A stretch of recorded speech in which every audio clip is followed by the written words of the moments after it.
Hi guys, so Ursula von der Leyen, the President of the European Commission, was in the European Parliament on Wednesday to give an update on the Brexit talks. And, well, she had some positive news, so let's hear what she had to say. And as things stand, I cannot tell you whether there will be a deal or not. But I can tell you that there is a path to an agreement now. The path may be very narrow, but it is there. And it is therefore our responsibility to continue trying. The good news is that we have found a way forward on most issues.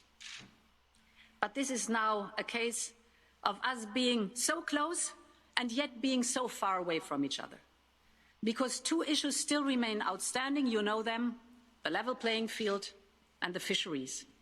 So this is very interesting because until recently there were three areas still outstanding: fishing, the level playing field, and governance. So it seems that governance has been resolved. Now the two main areas, of course, are the level playing field and fishing. So she's going to speak about this next. Now, first on the level playing field. Our aim is simply to ensure fair competition on our own market. Very simple. And this is why we need to establish robust mechanisms. The architecture we're working on rests on two pillars: state aid and standards. On state aid, we have made progress based on common principles, guarantees of domestic enforcement, and the possibility to autonomously remedy the situation where needed. On standards, we have agreed a strong mechanism of non-regression. That's a big step forward. So what she's talking about here is that we will not be going backwards on standards. Now, this is very interesting because Brexiteers like Nigel Farage have always been pushing the idea we want to strip away standards, we want to strip away workers' rights, we want to strip away environmental standards. That's what they're driving at. Now, if Boris Johnson has agreed not to go backwards on these standards, this is a huge step forward. Now, of course, we have to remember that Boris Johnson and his government have threatened to break international law in the past. So I'm pretty sure that if they were to break these rules, if they were to agree to something and then later to ignore that agreement, they would be punished through sanctions or tariffs. But I don't think that seems to be the case.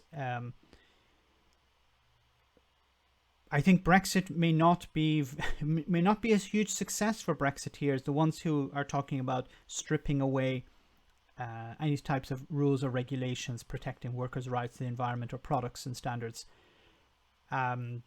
This is an interesting comment that she's making here, that these standards will not go backwards, only forwards.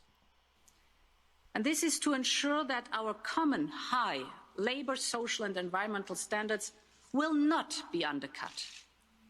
And of course, difficulties still remain on the question of how to really future-proof fair competition. But I'm also glad to report that issues linked to governance by now are largely being resolved. On fisheries, the discussion is still very difficult. We do not question the UK sovereignty on its own waters. Can we have this repeated, put up on a big screen? Your sovereignty is not questioned, okay?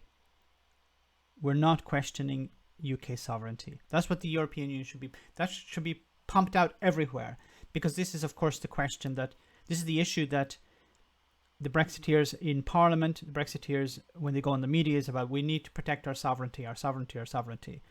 Now, I've raised this issue before. Sovereignty is not really that important to Brexiteers because they're talking about taking back control from the European Union and then handing it over to the WTO.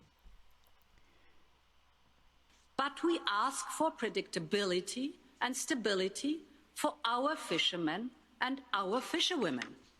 So what she's talking about here is the idea that, if we are to maintain stocks, if we are to maintain standards, we need to know what the future lies, what the future holds.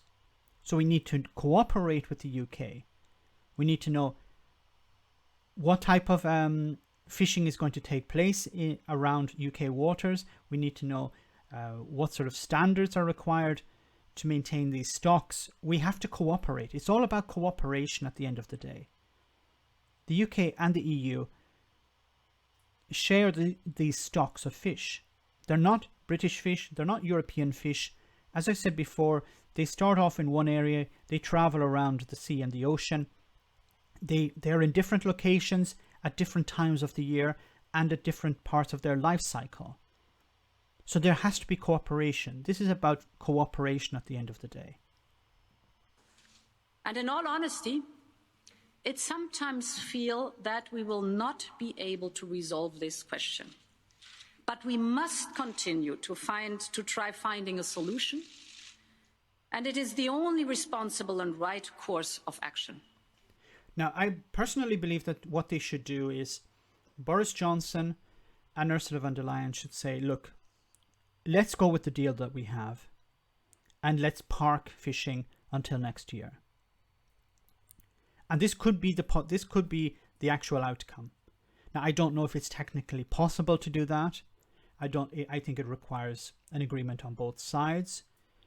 But I think it would allow Boris Johnson to get a deal, while at the same time kicking the can of fishing down the road, saying, look, I didn't compromise on fishing.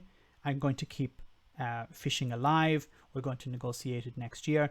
For now, we're going to maintain the status quo, or we're going to maintain a restriction or some sort of agreement. We're going to have a mini agreement on fishing for the moment, but the real negotiations for fishing will take place next year.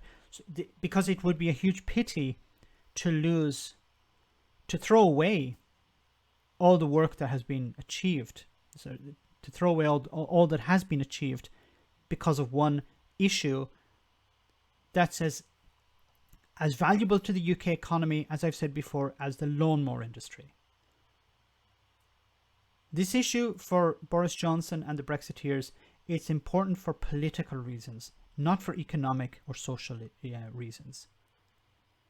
So it would be a huge pity, as I said, to throw everything away because of such a small sector of UK society and the UK economy.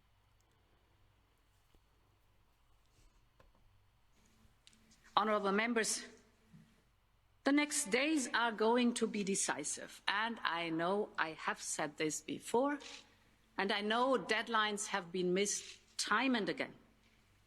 The clock puts us all in a very difficult situation, not least this Parliament and its right to exercise democratic scrutiny and ratification. That is why I want to sincerely thank you for your support and your understanding. And I know that if we do get there, I can count on you to ensure good outcome. Okay. It seems to be at the moment that it may actually be, we may be heading towards an agreement. I don't know about fishing, of course, but we could be heading towards some sort of deal. And Boris Johnson is hoping to get it ratified before by his government and then later by Parliament, which is a discussion for another video. But there seems to be a huge amount of progress being made. This one issue of fishing seems to be still outstanding. But as I said before, I think it would benefit both sides to park fishing for the moment and move ahead with the trade deal on the other issues that have been agreed. Let me know in the comment section, guys, what you think. As always, your comments are greatly appreciated. Thanks a lot. I want to say a big thank you to all of my patrons. You ensure that this channel continues to exist. I'm eternally grateful for all of your support. If you join Patreon, you will receive instant access to our Discord server, where we have both audio and video chats. You can chat with me and other patrons, where we discuss important and non-important issues. Becoming a patron per month costs about the same as a large coffee, so why not check it out?